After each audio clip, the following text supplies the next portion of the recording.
Yo, what's up guys, Flip Thunder here, and welcome back to Mario and Luigi Superstar Saga. In the last episode, we escorted Peach through Tiki Valley to Little Fungi Town, and now we are in Little Fungi Town, doing some arcade games. We also fought a boss, if you can call it that, at the end of the last episode. His name was Trunkle, and he was a complete pushover, died in 3 hits. I don't know if that's because he's weak or I'm just too strong. Probably the second one, though.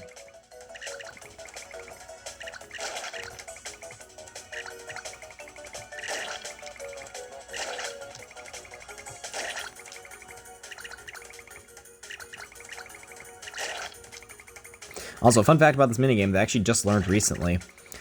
You see that star right there at the end? It's like mushrooms, fire flowers, a bomb, and a star. The star actually stops the timer for like a whole second if you get it in. And I never knew that until like really recently. So that's actually kind of cool. How even to this day I can still learn new things about an older video game.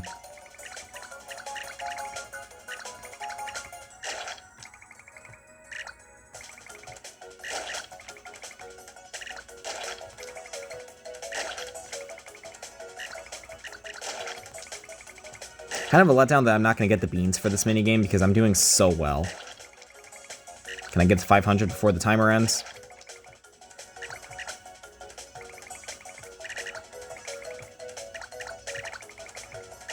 Oh, I actually did. I was actually joking when I said that, but I actually did make it to 500. Too bad all I get is this. Also, Mario lives in the Mushroom Kingdom. How does he not realize that's not an invincibility mushroom? Like, honestly, how does he not realize?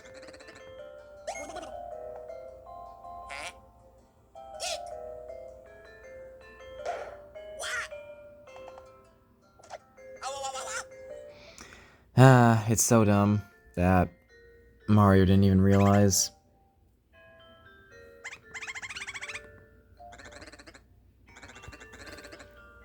Bean fever, but he ate a mushroom. Was that mushroom like extra poisonous because it's been in the Bean Kingdom? Or was that not a poisonous mushroom? Because I heard a theory that the reason Mario got sick was because he wasn't used to Bean Kingdom food in general. Which, I mean, that could be true, but then again, they drink Starbean's Cafe coffee, so that can't be true. I think it's because it was a poison mushroom. And Mario just didn't realize that till he ate it. For some reason. Wait, oh no, I'm good. I almost got worried thinking that I didn't get the Game Boy Horror, but it's not equipped to Mario right now. So, I'm good.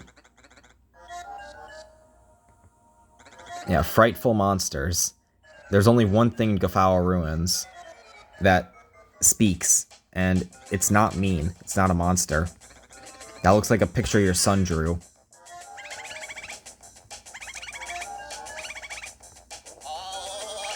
It's like Luigi's Mansion all over again. If you don't want to go into a scary place.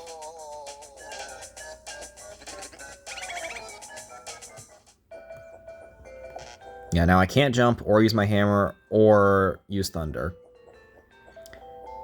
And this part actually confused me as a kid because I didn't realize where I was supposed to go. Because I can't jump, so I wasn't able to proceed with the game. Until I realized there was one house I can go into. In Little Fungi Town.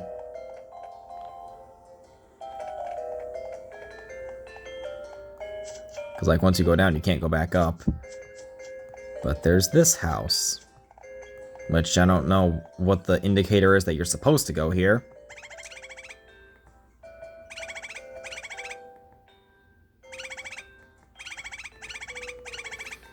Actually, there is a rant I'm going to go on, but I'll wait till we actually get to that location.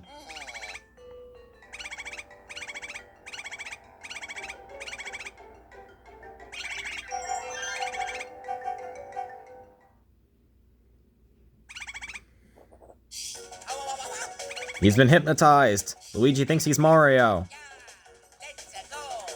I don't get why Luigi was even scared to go into Gafao Ruins, though. Like, Luigi's been in, like, mansions and stuff. 2 of them at this point, because Luigi's Mansion 3 hadn't come out yet. But, well, actually, no, in Luigi's Mansion 2, he went to 5 different mansions, so technically 6 total if you count the one in the first Luigi's Mansion. He's been in 6 different mansions, but he's scared to go to Gafao Ruins. That really doesn't fit Luigi's character. I'd better equip the Game Boy Horror before I forget. Because there's actually some rare equipment you can get from the enemies in Gafao Ruins. There's a really important one. I'm probably going to be sitting there trying to get that enemy to spawn forever. Because it's not an overworld enemy. It only spawns in certain fights. And it's at random.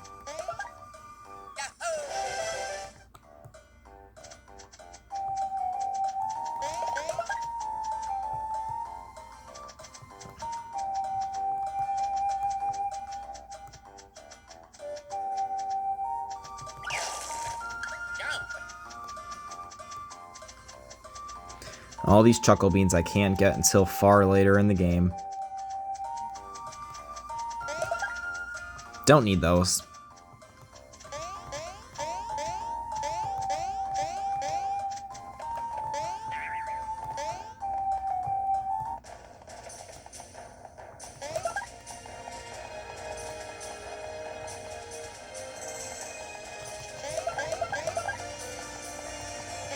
So yeah. Oh wait. Yeah, that's a thing. So yeah, we are at Gafao Ruins. Now the weird thing about this place, once you go here once as Luigi, you can't go back into it for the rest of the game. Which makes the equipment from the enemies actually missable. And that's kind of messed up. One thing, this is a thing they should have changed in the remake. You being able to go back into Gafao Ruins afterwards. Like, why? Why can't you go back into it? It doesn't really make sense. And sure, Nintendo might say, oh, well, there's puzzles in there for one player. Just have, like, a rock slide or something block the rest of it, but have, like, the first room accessible so you can still get the equipment. Because, like, that's kind of unfair to make missable equipment. Nintendo sometimes. Their reasoning makes no sense.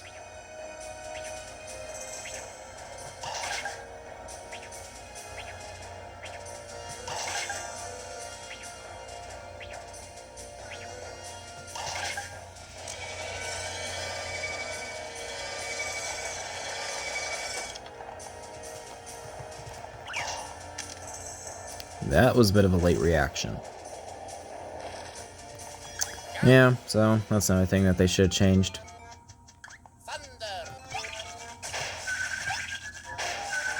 There's quite a few things with this remake I feel like they probably could have changed, and for all we know, maybe Nintendo planned to change those things, but they just didn't have time before the remake came out. Oh, whoops. And maybe that's the reasoning why they, like, didn't change things, like going back into the ruins, adding expert challenges and X-bosses. But they had enough time to add in the minion quest, so I don't know. Alright, Luigi I don't think is very overpowered as Mario, so I think he should be okay.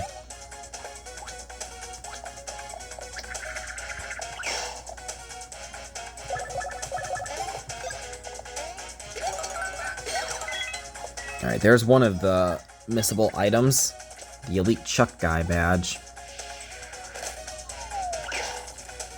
I think these guys actually take critical from Thunder. Yeah, they do.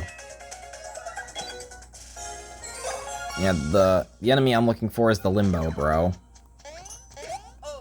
It's like a little red guy. Oh, there he is.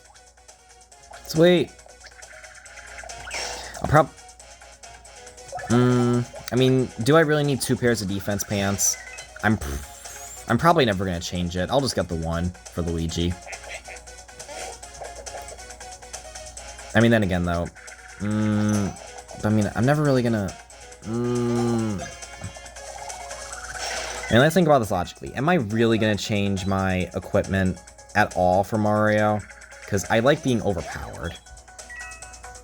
I'm probably not, so I'll just stick with getting one. Alright, so first, that's done, put the Great Force back on. And then the defense pants. They are super good. And now that I have the defense pants, I'm gonna give Luigi some coffee.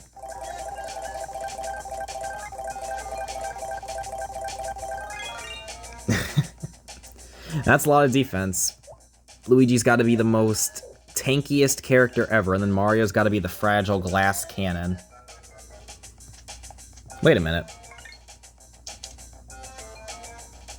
Okay, I noticed this in someone else's playthrough. When they played the game, Mario was at 1 HP and 0 BP the whole time he was sick. But for me, somehow he got healed. Was that because I hit the heal block? And that healed Mario? But then again, they don't... Well... I don't know, actually. It's weird.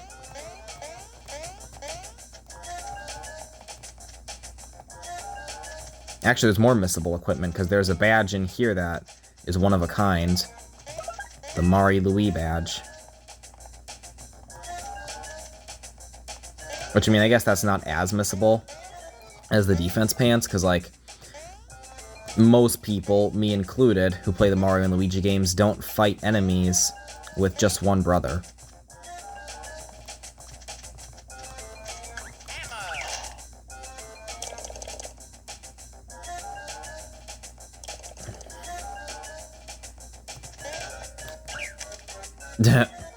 That just works.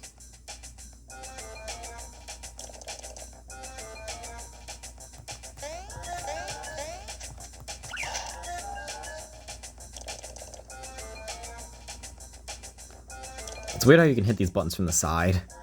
Like, it's really dumb how that works, but it's also really funny. Oh. Why does that work? Just hitting it from, like, I'm shooting out like a gust of wind from the hammer. And that's how Luigi's able to hit it from there.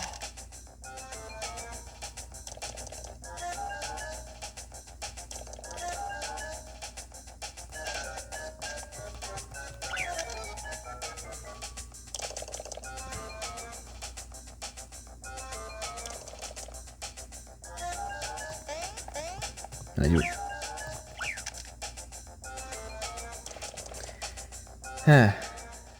Really dumb how that works, but I like it. Like I said, there's not many complaints I really have about this game. I just feel like there's things they could have added and made differently for the better. But I don't really have many complaints about it.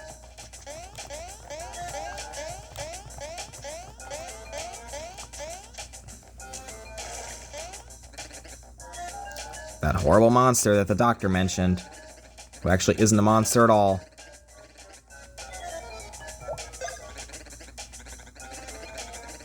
Now I gotta say, despite this character only showing up this one time in the game, he's surprisingly memorable.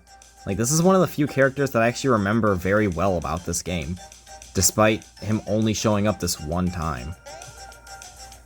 I feel like that happens with a lot of characters in this game, actually. Like, this game, because it was the first in the series for the Mario and Luigi games, it had a really creative character menu. Like, there's so many characters, so many memorable ones. Like, despite them never showing up again, there's a lot of memorable ones. You got this guy, you got the ones who give you the hammer techniques, you got the jellyfish girls, who we meet later in the game. We got Har-Hal. There's the Winkles, which they're not missable. You can actually go back and see them. And they only show up one time again, but they're memorable. They're little snails. This game has a lot of charm. I like it. That's why this is one of my favorite Mario and Luigi games. But nothing beats Bowser's Inside Story. Because being able to play as Bowser is just amazing. But Bowser's Inside Story actually had a really unique character as well in the form of Yik. He shows up once, but he's surprisingly memorable. Like, that's the thing about the Mario and Luigi games. They have these one-time appearance characters, but they're just really cool characters. Like, I wish Nintendo did that more often, making these unique characters in other Mario games. Like Mario Odyssey, it had some unique characters, but not compared to like these unique characters from the Mario and Luigi games. And that brings back to my point I mentioned in an earlier episode. It'd be cool if these characters came back, like, before the final boss, and you can do, like, a little side quest for them, and you can meet them again. But you can't.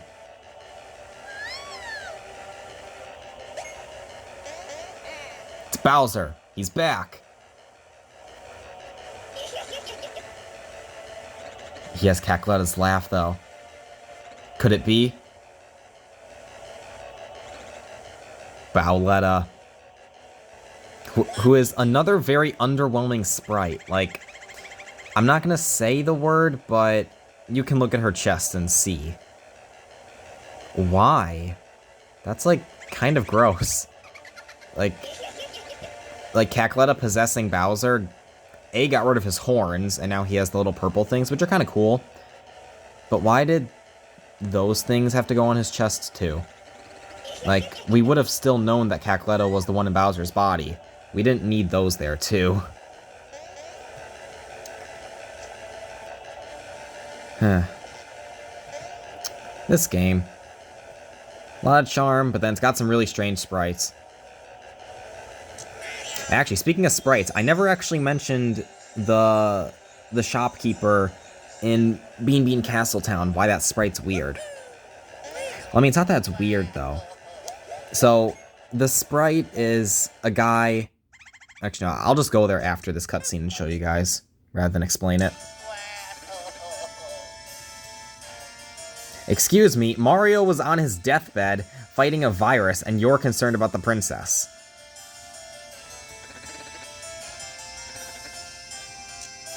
Toadsworth. So, DS.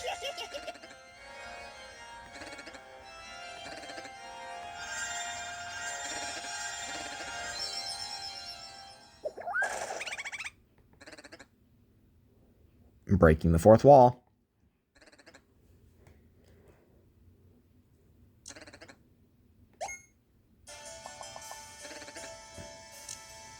Dang it! I pressed R. I don't want to press R. Okay, what number is that? So, million, billion, trillion... What is that, like? Wait. 99 zillion, 999 trillion, 999 billion, 999 million, 900... Wait, no. 99 billion... No. Oh my god, I can't speak right. 99 trillion, 999 billion, 999 million, 999,999 mushroom coins. Okay. That was a large number.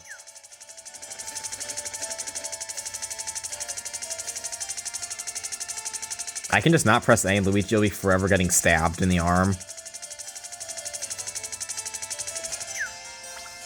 See, that's what I'm saying. Peasley is just so mean to Luigi. Can't we have just left you in that egg? We don't need you. We can do this mission all by ourselves. Oh, it actually brought the map back up. Okay. So, Woohoo University is like right at the edge of the map.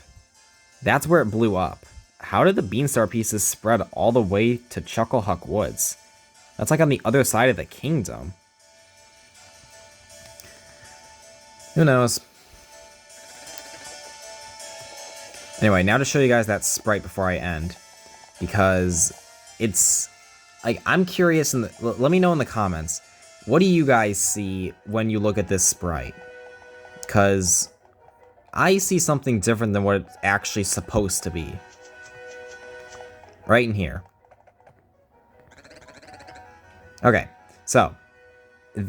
what I always saw from this sprite is there's closed eyes.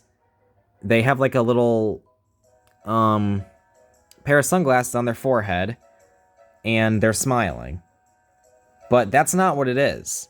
What it's actually a sprite of is a guy wearing sunglasses and he has like a little mustache and like sideburns and he's smiling.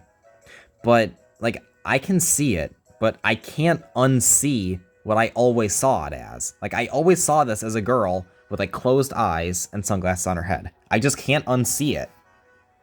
But let me know in the comments if you guys also saw what I saw, or if you saw the sprite correctly. Because I can't unsee it. It's just, like, it's like that, like, once you see something. But anyway, I'm going to wrap it up for this episode. Hope you guys enjoyed the video. If you did, like and subscribe. And next time we're getting the Beanstar pieces. Bye, guys.